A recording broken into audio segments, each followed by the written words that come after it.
दर्शक हो, आता पाहणार आहोत एक महत्त्वाची बातमी।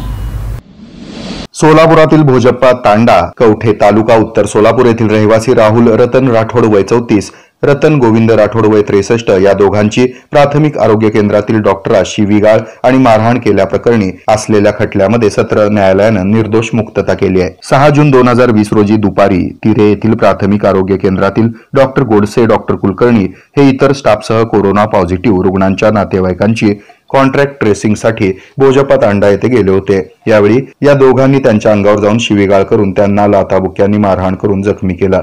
अशा आशयाची फिर्याद डॉक्टर गोडसे यांनी सलगर वस्ती पोलीस स्टेशन येथे दाखल केली होती। या प्रकरणी पोलिसांनी तपास मेहरबान कोर्टात दोषारोपपत्र पाठवलं होतं। सदर प्रकरणाची सुनावणी सत्र न्यायाधीश यांच्या समोर झाली। सदरकामी सरकार पक्षातर्फे एकूण 6 साक्षीदार तपासण्यात आले। यानंतर वकिलांमार्फत सादर करण्यात आलेल्या युक्तिवादातील सर्व मुद्द्यांचा विचार करून आरोपीची निर्दोष मुक्तता करण्यात यावी असा युक्तिवाद आरोपीतर्फे ॲडव्होकेट शशी कुलकर्णी यांनी केला।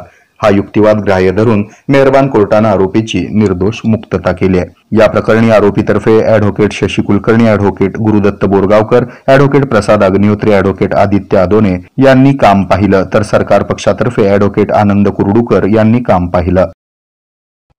हे आहे मेट्रोकास्ट केबल नेटवर्क आणि आपण पाहत आहात द न्यूज प्लस बरच काही।